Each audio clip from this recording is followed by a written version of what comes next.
धर्मशाला में आईपीएल का मैच रोक दिया गया और उसको आपको बता दें कि अब ट्रांसफर कर दिया गया है। स्टेडियम की लाइट्स बंद कर दी गई हैं। तो धर्मशाला में जो मैच चल रहा था वो अभी रोका गया है। ये बड़ी खबर, धर्मशाला में आईपीएल का मैच रोका गया है। तो बड़ी खबर, स्टेडियम की लाइट भी बंद कर दी गई है। दर्शकों को ये बहुत महत्वपूर्ण जानकारी हम दे रहे हैं। साथ ही साथ धर्मशाला में आईपीएल का मैच रोका गया है और जो आईपीएल का अभी आगे मैच होना था उसको शिफ्ट भी कर दिया गया है, क्योंकि हालात अभी संवेदनशील बने हुए हैं। और खासकर आपको बता दें, एलओसी से सटे जो इलाके हैं उन इलाकों में अभी भी स्थिति तनावपूर्ण बन गई है, क्योंकि जिस तरह भारत ने आपको बता दें एयर स्ट्राइक की 9 जगह आतंकी ठिकानों को नेस्तनाबूद किया। उसके बाद दर्शकों को यह महत्वपूर्ण जानकारी दे दें, उसके बाद कल रात पाकिस्तान ने कई ड्रोन हमले किए जिसके भारत ने नाकाम किया। जम्मू कश्मीर के कई इलाकों में ड्रोन हमले किए थे, कई इलाकों को टारगेट किया गया था, लेकिन हमारे एयर सिस्टम आपको बता दें S-400 ने सभी को नेस्तनाबूद कर दिया। उसके बाद भारत ने पलटवार किया। भारत ने आपको बता दें अंदर घुसकर बहुत सारे ड्रोन हमले किए और रावलपिंडी में तो जाके आपको बता दें उनके स्टेडियम को ही टारगेट कर दिया। तो अब ये जो जंग है ये थोड़ी बहुत है। पंजाब और दिल्ली का मैच चल रहा था धर्मशाला के अंदर, तो आईपीएल मैच को रोक दिया गया है। जो अभी स्थिति बनी हुई है पंजाब और दिल्ली में मैच चल रहा था धर्मशाला के अंदर। तो बड़ी खबर, बड़ी जानकारी दर्शकों को पहुंचा रहे हैं। तो ये बहुत बड़ी खबर दर्शकों तक पहुंचा रहे हैं।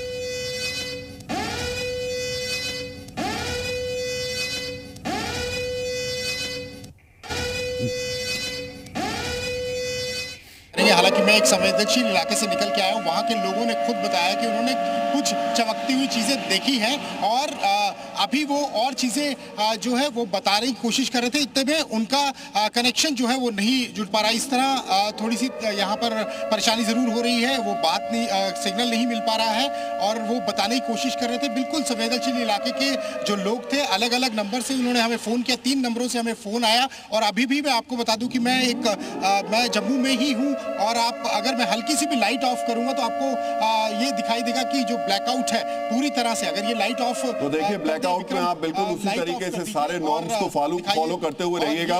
अमित, बड़ी खबर आ गई, आपको बता दें दिल्ली सरकार के कर्मचारियों की छुट्टी रद्द कर दी गई है।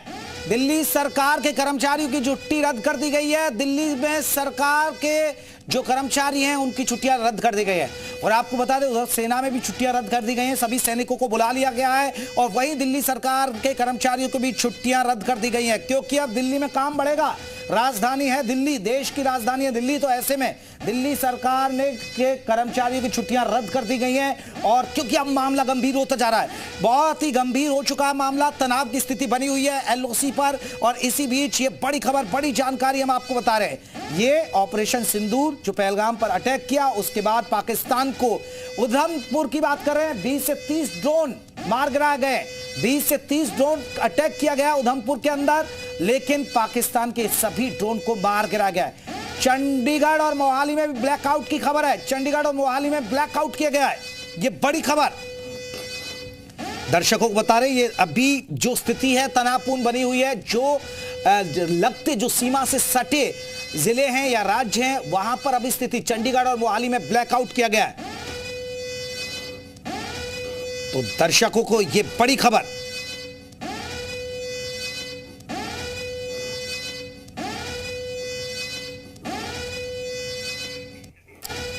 तो चंडीगढ़ और मोहाली, उधमपुर की बात करें 20 से 30 ड्रोन गिराए गए हैं। तो पाकिस्तान ने आपको बता दें अभी ताबड़तोड़ हमले किए, लेकिन सेम से गिराए गए ये ड्रोन, लेकिन एसएम से ड्रोन को गिरा दिया गया है। चंडीगढ़ और मोहाली में भी अब आपको बता दें ब्लैकआउट कर दिया गया एहतियातन तौर पर।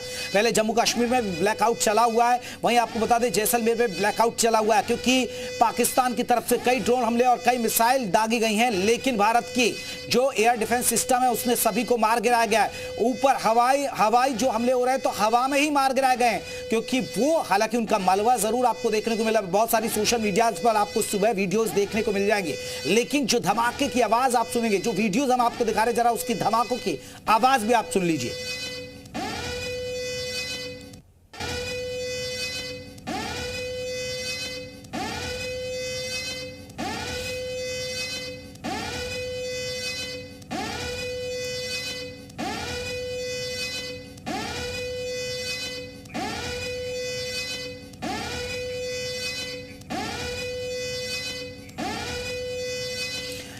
योगेंद्र यादव हमारे साथ। आपको बता दें कि परमवीर चक्र विजेता हैं योगेंद्र जी।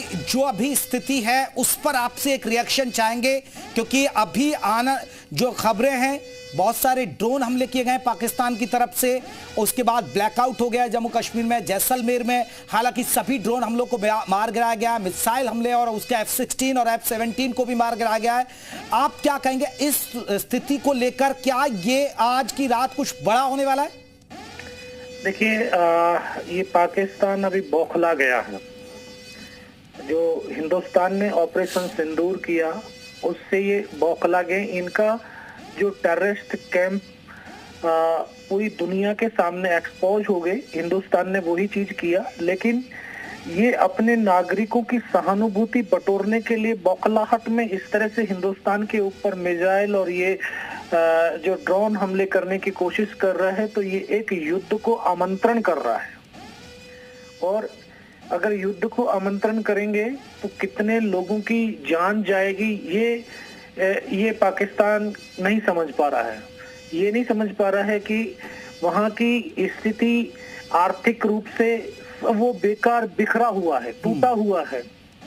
और हिंदुस्तान से सीधी टक्कर लेना इनके लिए बहुत खतरनाक साबित होगा, क्योंकि हिंदुस्तान इतना सक्षम है, हमारी सेना इतनी सक्षम है कि हम हर हमले का मुंह तोड़ जवाब देंगे। और अभी हमारी फौज मुंह तोड़ जवाब दे रही है, उनकी मिसाइल, उनके ड्रोन को डिस्ट्रॉय करती जा रही है। और ये आखिर तक हम अपने देश और देशवासियों की सुरक्षा का जिम्मा हर एक हिंदुस्तानी ने, हमारी फौज ने उठा रखा है। तो उसको हम उसके प्रति प्रतिबद्ध हैं और इस प्रतिबद्धता से पीछे नहीं हट सकते। तुम एक मारोगे तो हम 10 मारेंगे, इसका हमारा सीधा सिद्धांत है जी। लेकिन सर ये अब आपको नहीं लग रहा कि अब पाकिस्तान वैसे मानने वाला नहीं है यादव साहब? अब इनको कहीं ना कहीं अब सबक सिखाने का वक्त है, क्योंकि प्रधानमंत्री नरेंद्र मोदी ने कहा था कि आतंक और आतंक के जो आका हैं उनको मिट्टी में मिला देंगे। तो अब वो तैयारी अब होगी और वो करनी ही पड़ेगी इनके लिए। पक्का इलाज वही है। बिल्कुल, देखो इलाज तो उनका करना पड़ेगा। और इनके जो आका हैं, इन आकाओं को जब तक नष्ट नाबूद न किया जाएगा तब तक ये चैन के नहीं बैठेंगे, चैन से नहीं बैठेंगे। और ये हिंदुस्तान इसके लिए अपनी तैयारी में है और तैयारी कर रहा है। और जिस तरह से ये एक युद्ध के लिए उकसाया जा रहा है जी, ये युद्ध के लिए उकसा रहे हैं ताकि हिंदुस्तान युद्ध करे। हिंदुस्तान जो एक इकोनॉमिक तौर के ऊपर एशिया के अंदर एक बढ़ता हुआ देश है, इस इकोनॉमी को किस तरह से तोड़ा जाए ये, ताकि ये नीचे आ जाए। क्यों? ये तो देखिए भूखे नंगे लोग हैं, इनका कुछ नहीं जाएगा, ठीक है। और जब युद्ध होता है तो उसमें राष्ट्र की इकोनॉमी बहुत नीचे जाती है और ये बार बार उकसा रहा है, ठीक है। हमें बड़े संयम के साथ, हिंदुस्तान बड़े संयम के साथ अपनी प्लानिंग से और इनको डिस्ट्रॉय कर रहा है और डिस्ट्रॉय करते रहेंगे। और हमें जो इकोनॉमी से नीचे गिराना चाहते हैं, हम इनके गिरने से नहीं गिर पाएंगे और हम ऐसे ही आगे बढ़ेंगे। तो हिंदुस्तान की फौज एक प्लानिंग के तहत ये तमाम चीजों के ऊपर रिएक्शन कर रही है और रिएक्शन करेगी जी। बिल्कुल, आप बने रहिए सर। मैं अभी एक बड़ी खबर दर्शकों को बताकर आ रहा हूं आपके पास। अब तक